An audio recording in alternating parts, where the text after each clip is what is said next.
kalau Islam itu adalah sebagai solusi, gitu. Terus seberapa besar margin errornya? Nah, menimbang bahwa syariah juga dijalankan oleh manusia gitu, Bung Erwin.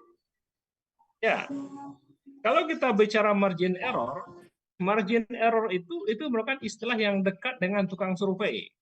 Nah, jadi kalau tanya tuh itu, ya 1 sampai 1000 errornya 1100 dia. Banyakkan errornya dari apa yang dikerjakan. Adapun berkaitan dengan Islam, Islam itu ya itu close to zero, ya. Jadi betul-betul nol tingkat errornya itu.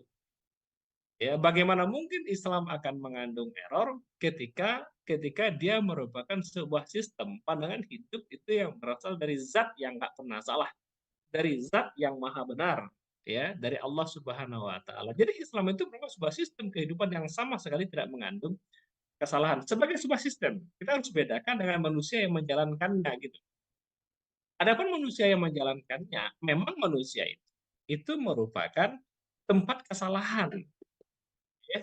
Dalam diri manusia itu ada kecenderungan fujur dan takwa. Fa'alhamaha fujuraha wa taqwaha. Dalam diri manusia itu basilang, ya, antara yang salah juga yang bana gitu. Justru karena manusia itu mengandung kemungkinan salah dan benar, itulah kemudian mereka itu harus dituntun oleh rel yang benar, oleh rule of law yang benar gitu.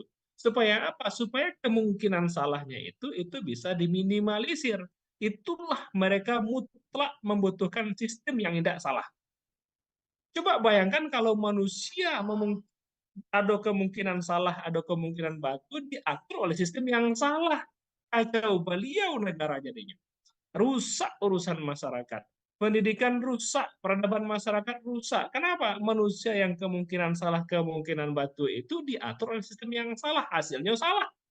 Kalau manusia kemungkinan salah, kemungkinan batu diatur oleh sistem yang tidak sama sekali salah, oleh sistem yang betul, manusianya kemungkinannya betul gitu.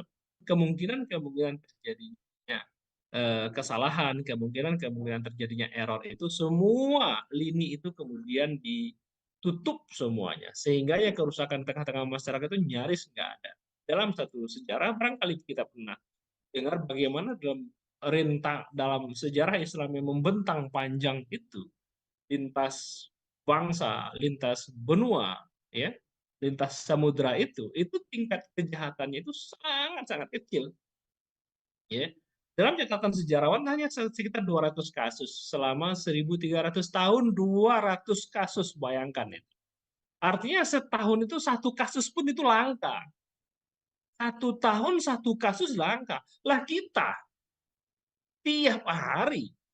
Ya, jadi dengan kita kembali kepada Islam, maka semuanya itu ditutup. Dan satu lagi, dengan kita kembali kepada Islam, maka ini merupakan amal soleh yang dituntut Allah Subhanahu wa Ta'ala selama kita masih bernafas, selama kita masih hidup.